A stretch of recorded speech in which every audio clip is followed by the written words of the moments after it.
구약을 율법 중심의 성경 말씀으로 보고 신약은 믿음 중심의 그런 은혜의 복음으로 생각을 하고 있습니다.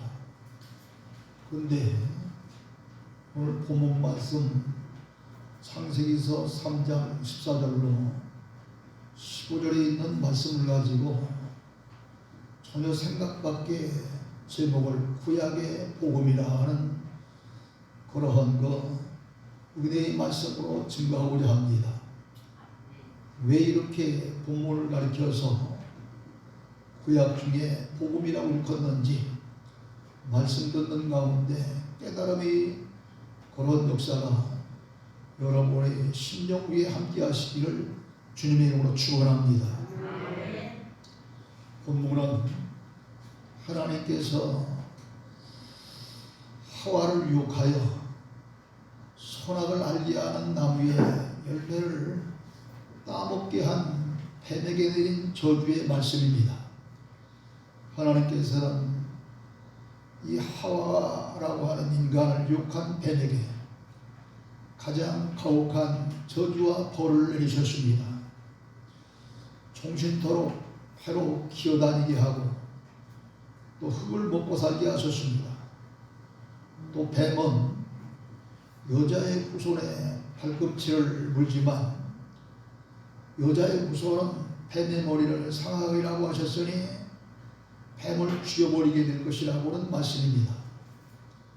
여자의 후손이 뱀의 머리를 상하게 하리라고 하는 말씀은 장차 여자의 후손인 예수 그리스도께서 오셔서 뱀의 머리를 완전히 밟아버리고 마귀의 권세를 꺾어버리시겠다는 하나님의 약속의 말씀입니다. 이처럼 그리스도의 오심은 창세 당시 에덴 동산에서 첫사람 아담의 타락 때부터 약속하신 말씀입니다.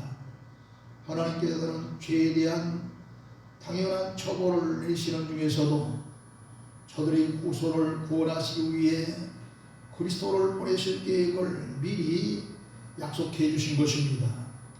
우리는 여기서 하나님의 사랑을 다시 한번 깨닫게 됩니다.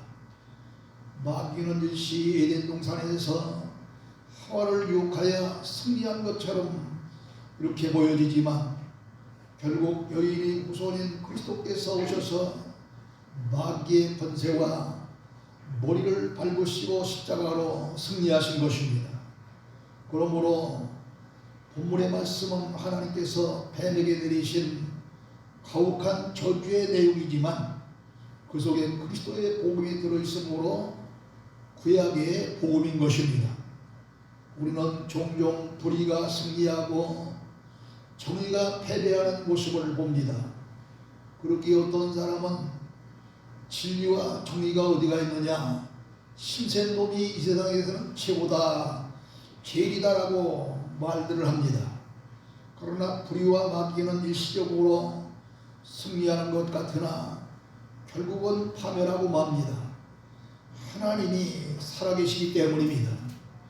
인류의 역사는 이 여인의 후손과 마귀의 후손 사이에 벌어지는 투쟁의 역사라고 해도 과언이 아닙니다. 겉으로 보기에는 마귀의 후손이 승리하는 것 같지만 결국은 여자의 후손이 승리하는 것입니다. 하나님의 최후의 심판은 언제나 정의편에 서 있기 때문입니다. 그렇다면 이 여자의 후손은 어떤 사람을 가리킬까요?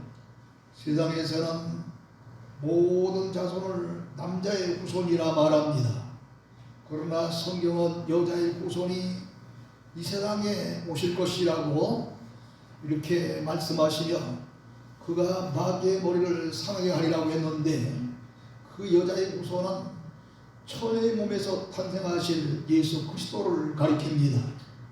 이 말씀은 이사야 선지자도 주님 오시기 전 800여 년 전에 이사야서 7장 14절에서 보라 처녀가 잉태하여 아들을 낳을 것이요 그의 이름을 임마누엘이라 이렇게 말씀을 하면서 처녀 마리아에게서 이렇게 예수 그리스도가 탄생하실 것을 주님이 오시기 전 800여 년 전에 이미 예언된 말씀이었습니다.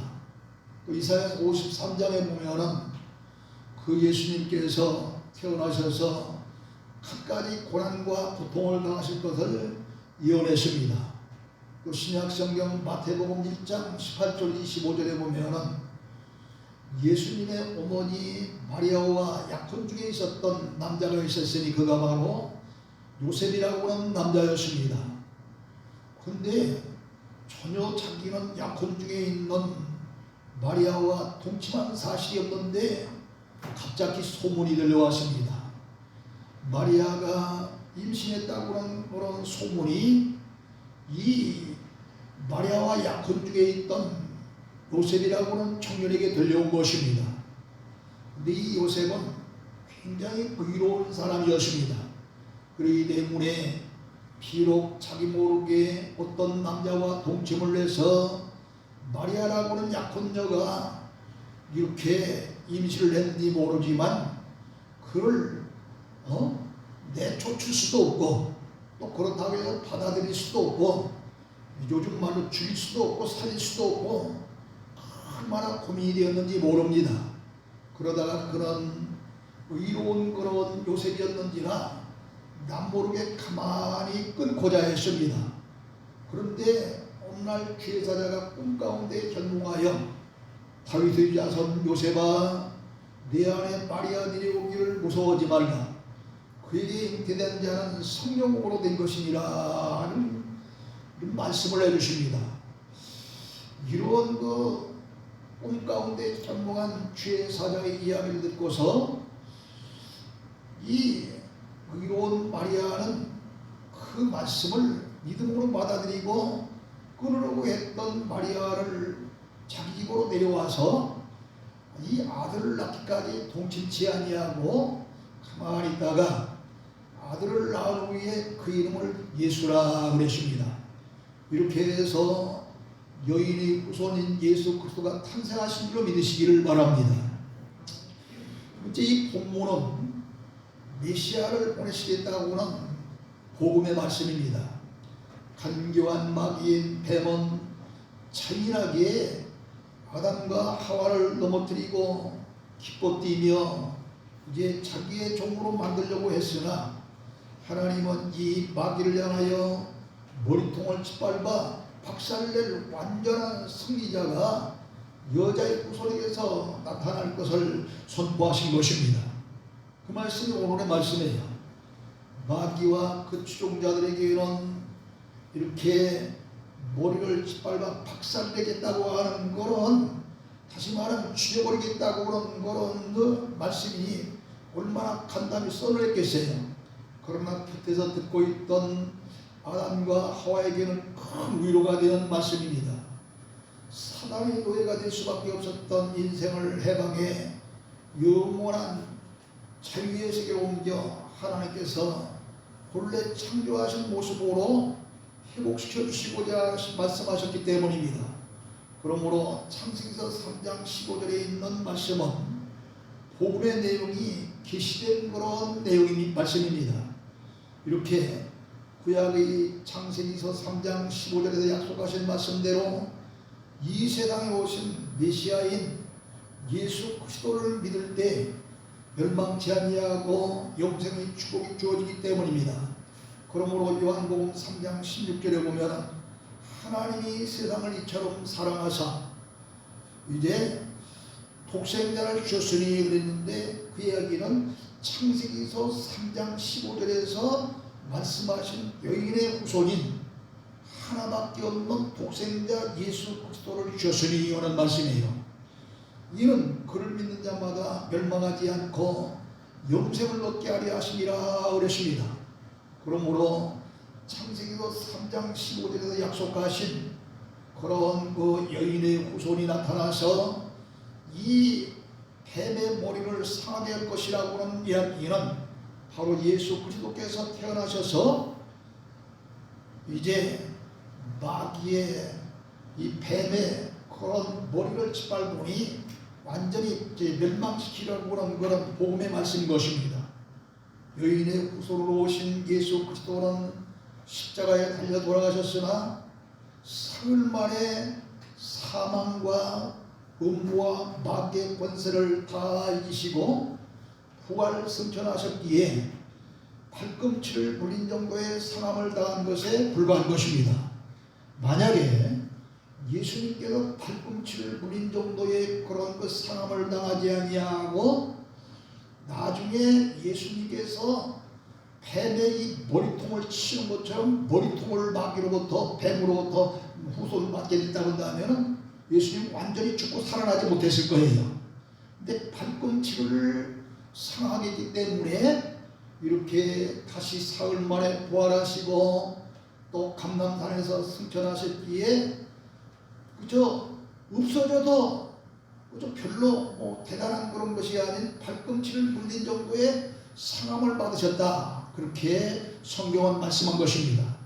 그러나 주님께서 인류를 유혹하던 마귀와 그 추종자들을 영원한 불못에 던져넣어 완전한 승리를 거두실 때는 그 여인의 후손으로 오신 예수님께서 다시 이 세상 오시는 재림의 그런 때로 그때에 이 모든 것이 완성될 줄로 믿습니다.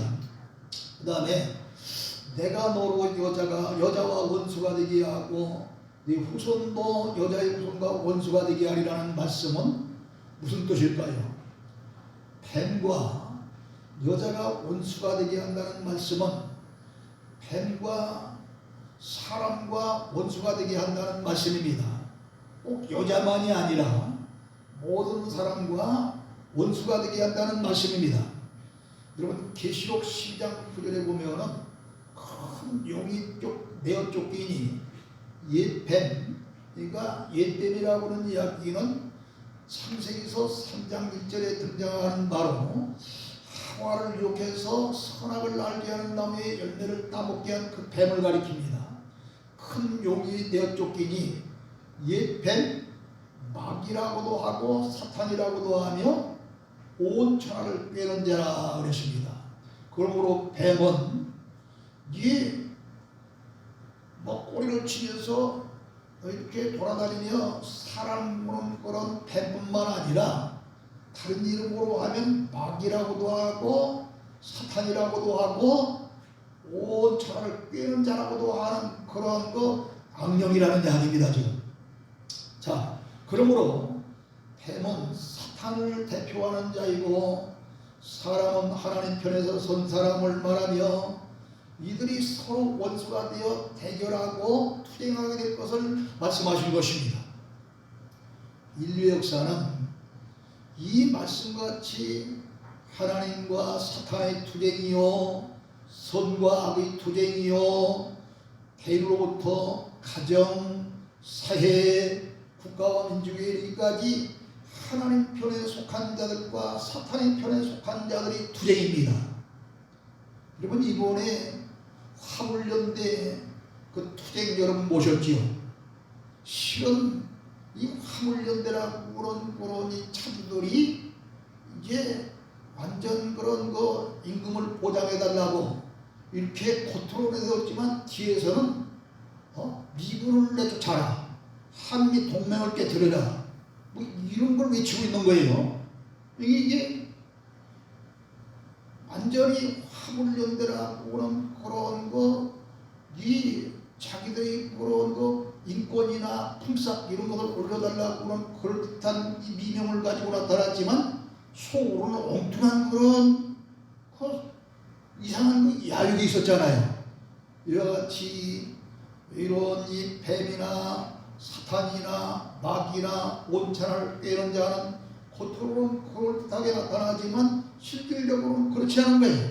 그렇기 때문에 하나님 편에 속한 자들과 사탄의 편에 속한 자들이 투쟁인 것입니다.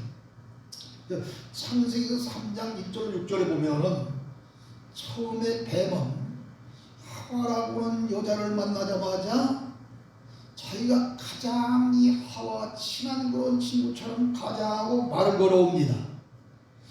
뭐라고 말을 걸어오냐면 하나님이 이 동산 모든 나무의 열매를 따먹지 말라 하더냐, 하고 이 하와의 이게 기존에 대고 쏘곤대니까 하와는 아니 동산 중앙에 있는 선악을 알게 하는 나무의 열매만 따먹지 말라고 그랬어.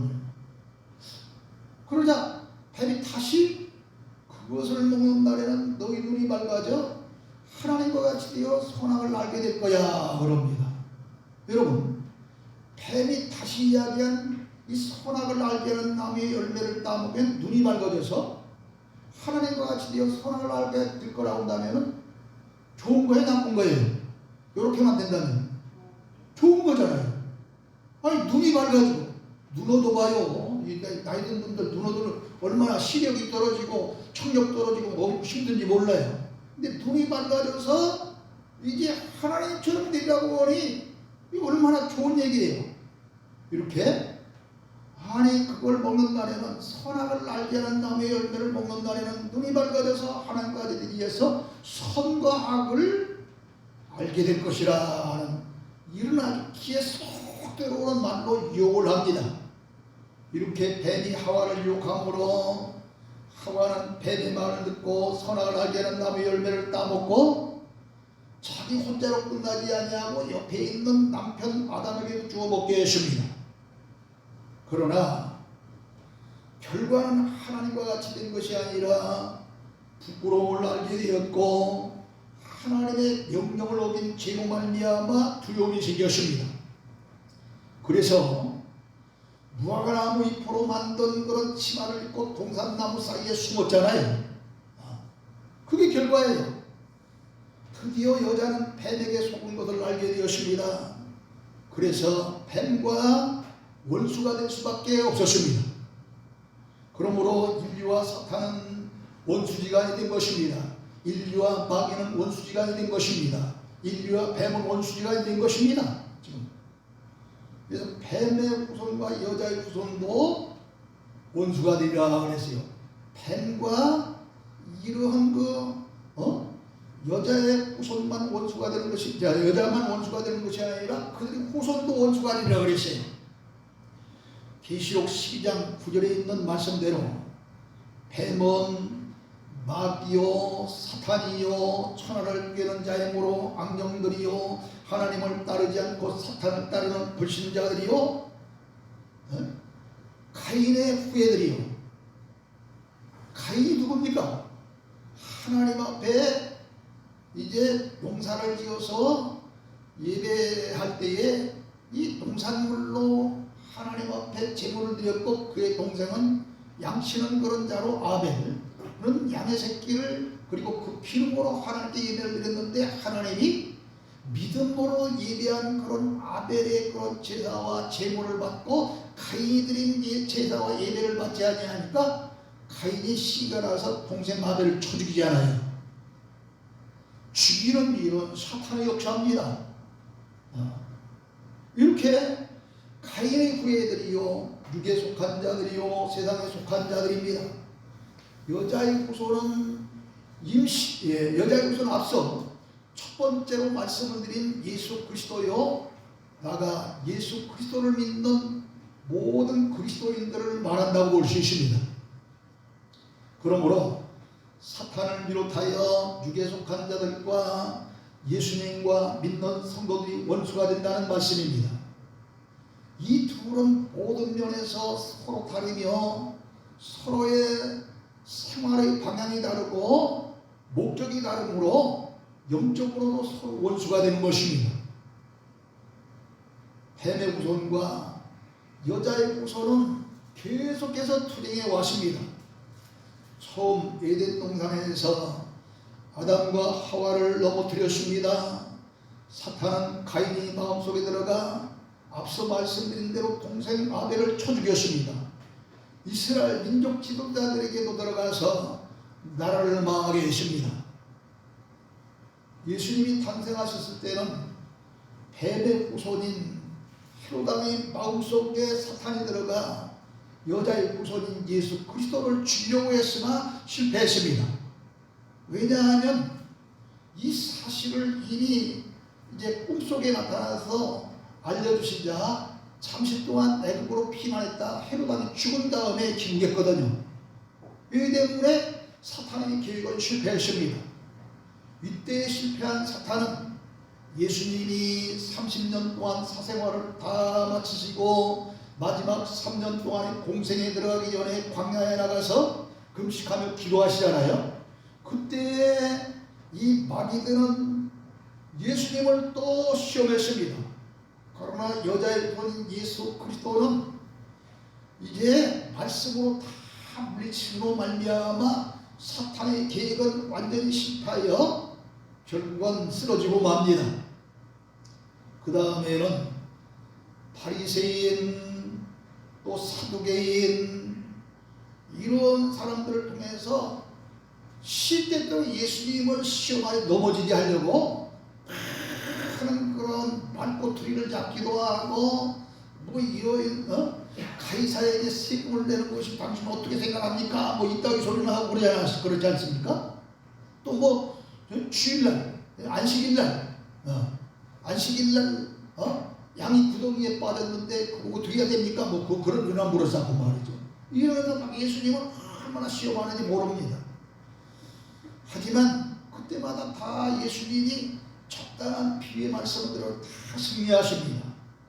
또 빌라도 가야바 대제사장들에게 많은 고난을 당하셨으나 그 고난과 그 고통도 다 이기셨습니다. 또 마지막에는 로마 병정들을 통해서 붙잡힘을 당하시고 또 강요단하고는 이 못된 제자로 하여금 은삼십에 팔려가기도 했지만은 이제 이 여자의 후손 예수 그리스도는 끝내 그들의 핍박과 공격을 다 이기시고 승리하신 줄로 믿으시기를 주의로 축원합니다. 그리고 그 후에 또 각색 귀신 들린 자들이 나왔지만 투쟁에서 또 다 물리치셨습니다.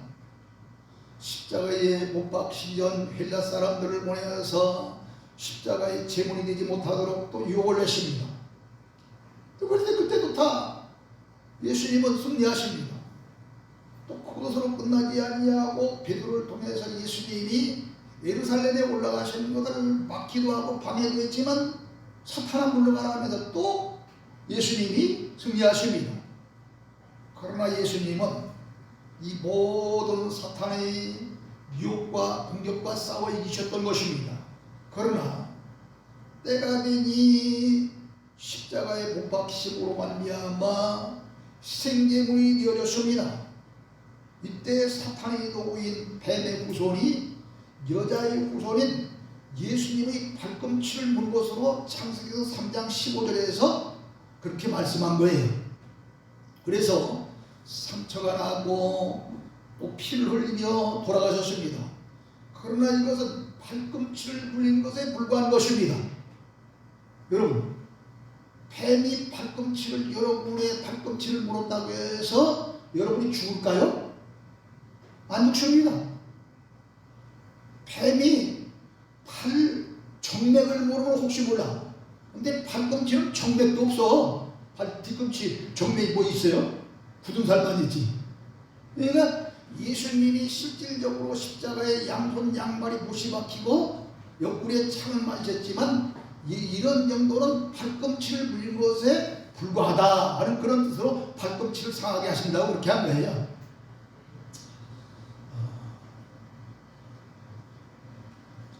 사람은 이 윗부분과 아랫부분을 이렇게 분리하는 행경막이라고 하는 근육이 있어요. 그런데 윗부분은 대부분 굉장히 중요한 장기들, 무슨 췌장, 담, 심장 이런 것들이 들어가 있는 것이 행경막을 중심으로 하는 위에 있습니다. 그리고 밑에는 뭐 지중한 것이 좀 있었다고 해봐야 양쪽에 있는 콩팥 이거 하나 없어도 되지 않아요. 그리고 대장 뭐 이런 정도고 또 방광 뭐 이런 정도예요. 그래서 여러분 가만히 보세요. 여기서 그렇기 때문에 이런 행경막을 중심으로 해서 윗부분은 영적으로 말하면 영의 부분일 수 있고 아랫부분은 육의 부분일 수 있는 거예요. 그러므로 사탄은 예수님의 육의 부분인 발꿈치를 물었지 가장 중요한 머리는 물지 못했습니다. 만약에 예수님께서 이 사탄으로부터 뱀으로부터 이 머리를 세게 물렸다고 한다면은 돌아가셨을지 몰라요. 완전히 죽음으로 끝났을지 몰라요.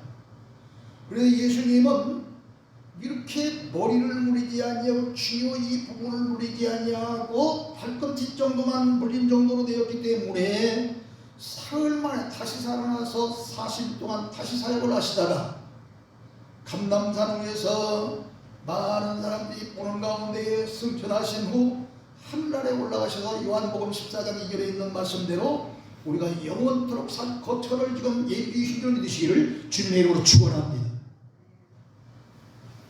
마지막으로 여자의 후손이 뱀의 머리를 상에 걸 것이라 그랬어요. 이 말씀은 예수님께서 사탄의 투쟁에서 최후 승리하실 것이라고 하는 말씀입니다.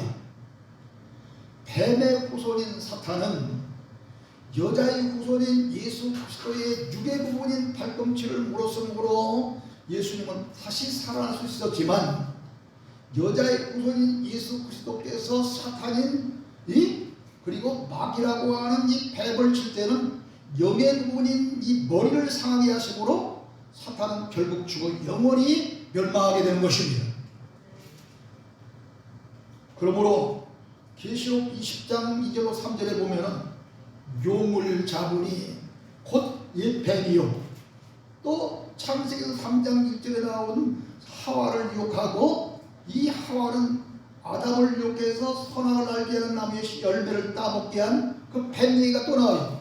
용을 잡으니 곧 뱀이요 마귀요 사탄이라 천년 동안 결박하여 무적에게 던져넣으니 이 마귀를 무적행이라고 하는 깊은 그런 이런 땅속 같은 쉽게 말하면 지옥 같은 걸 그런 거 갖다 집어넣고서 어떻게 해서 그것으로 끝나지 아니하고 다시 그 위에 인도하여 천년이 차도록 다시는 만국을 미혹하지 못하게 하였다 그랬습니다. 자, 이 속에 지금 뱀이라고도 하고 옛뱀 마귀라고도 하고 사탄이라고도 하고 온천을 꿰는 자를 이 무적행 속에 집어넣습니다. 이 깊은 무적행이에요. 예를 들면 집어넣고서 다시 뭘로 일봉했다고 그랬잖아요. 일봉 덮어버렸어요. 그런데 천년 동안 이게 나와서 활동해 안 해요? 안 해요. 그 때문에 이 천년 왕국 시대가 바로 이때인 겁니다. 천년 왕국 시대에는 예수 믿는 여러분 모두가 지금 살아있는 자라고 한다면은 절대 마귀의 역사가 나타나지 않기 때문에 이사야서 65장에 보면 엄청난 이사야 65장 한번 펼쳐봅니다. 조금 시간이 갈지 모르지만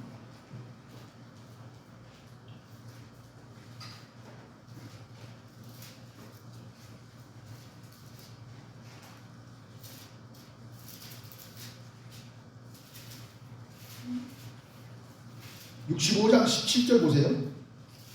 1047페이지. 보라 내가 새하늘과 새 땅을 창조하는 이전 것은 기억되거나 마음에 생각나지 않는 너희는 내가 창조하는 것으로 말미암아 영원히 기뻐하며 즐거워할지라. 보라 내가 예루살렘을 즐거운 소로 창조하며 그 백성을 기쁨으로 삼고 내가 예루살렘을 즐거워하며 나의 백성을 기뻐하니 우는 소리와 부르짖는 소리가 그 가운데는 다시는 들리지 아니할 것이며 우는 소리와 그 다음에 부르짖는 소리 이런 건 다 슬픔이 있고 애환이 있고 고통이 있을 때 부르짖는 소리 아닙니까? 이런 소리가 다시는 들리지 아니할 것이요 거기에는 난수가 많지 못하여 죽는 어린아이와 수아에 자지 못한 노인이 다시는 들 것이라. 곧 100세에 죽는 자를 젊은이라 하겠고 100세가 못 되어 죽는 자는 저주를 받을 것이라 그랬습니다. 이게 오늘날 젊은 아이들은 이 어린아이들은 대개 10살 미만의 아이를 어린아이라고 그래요. 근데 그때 가면 100세가 어린아이니까 몇 배예요? 10배죠, 10배. 그러니까 그 다음에 노인이 다시 어떨 것이라 하니까 노인들은 10배를 또 10배를 더하면 어떻게 되는 거예요? 천년 되잖아요. 그래서 천년왕국인 거예요, 지금. 그때는 이런 일이 없기 때문에 그들이 가옥을 건축하고 그 안에 살겠으며 포도나무를 심고 열매를 먹고 그들이 건축한 데 타인이 살지 아니할 것이며 그들이 심은 것 타인이 먹지 아니하니 내 백성의 소환이 나무의 소환과 같고, 나무가 천년 동안 이렇게 오래도록 사는 그런 나무와 같다는 얘기입니다. 여러분, 동네마다 수호신 같은 무슨 정자나무, 은행나무 뭐 이런 것들이 큰 나무들 시골에 가면 많아요. 동네마다 한 그릇이 있어. 느티나무 이런 거. 대부분 거의 천년이 다 됩니다. 오래되면. 이처럼 수환이 천년 동안 된다는 거예요. 그래서 30 동안 다시 이제 계시록 20장 2절로 3절 마지막 복으로 갑니다. 자, 그의 인봉하여 천년이 지나도록 다시는 만군을 미혹하지 못하게 하였다가 그 후에는 반드시 잠깐 놓이리라 그랬습니다. 잠깐 놓이는 시간이 와요. 그리고서 다시 그 천년 왕국 시대가 지나면은 계시록 21장 8절에 보면 최종적으로 이제 소위 백보자 심판이라고 하는 그런 심판 뒤에 무슨 일이 벌어지느냐 하면은 사탄과 그 추종자들이 불과 영혼으로 타는 곳에 던져지리니 이것이 둘째 사망이라 그랬습니다. 이게 또 한 번 죽는 시대가 오는 거예요. 그래서 완전히 그때에는 이 끝장 나버리는 거예요. 끝장. 우리는 영원한 세계로 들어가는 것이고, 그래서 여자의 후손된 예수 그리스도와 그를 믿는 하나님의 자녀들은 최후의 승리와 영광을 얻게 되는 것입니다. 이렇게 사탄과의 투쟁에서 최후에는 반드시 여자의 후손이 승리하여 영원한 생명의 영광을 약속하는 말씀이기 때문에 본문 말씀을 구약의 복음인 줄로 믿으시기를 주의 축원합니다. 그래서 구약의 복음이라니 본문 말씀입니다. 사랑하는 성도 여러분, 그러므로 예수님이 지신 십자가는 사탄이 예수님의 발꿈치를 무는 사건이요, 예수님의 부활과 승천, 그리고 장차 다시 오실 예수님의 재림은 뱀의 머리 곧 사탄의 머리를 내리쳐 멸망시키는 승리의 사건이 되는 것입니다. 이렇게 머리를 내리치는데 살 수 있겠습니까? 발꿈치는 상처 이상으로 없어져도 살아요. 잘려나가도 살아요. 발꿈치 아니라 다리 한 짝 없이도, 아니 다리 두 짝 없이도 다 살잖아요. 근데 머리는 내리쳐서 사람이 죽는 거예요. 그렇기 때문에 이렇게 발꿈치는 상처 이상으로 더 엄청난 그런 상처를 입고 잘라져도 살지만 머리는 세게 얻어맞으면 다 죽고 맙니다. 그러므로 지금 여러분의 삶이 코로나 때문에 경제위기 때문에 뭐 여러 가지 그런지 어려움으로 말미암아 어려움이 있고 고난이 있을지라도 조금도 흔들지 말고 여자의 후손답게 믿음으로 살 수 있는 여러분 되시기를 주님의 이름으로 축원합니다. 그래야 여러분이 마지막 영원한 하늘나라에 들어가서 영생토록 살 수 있는, 예수님이 준비해 주신 그 나라 그 거처에 들어가서 영원히 살 수 있는 복락을 누리게 될 줄로 믿으시기를 주님의 이름으로 다시 한번 축원합니다. 하나님 아버지 은혜를 감사합니다. 오늘 우리는 구약성경 창세기서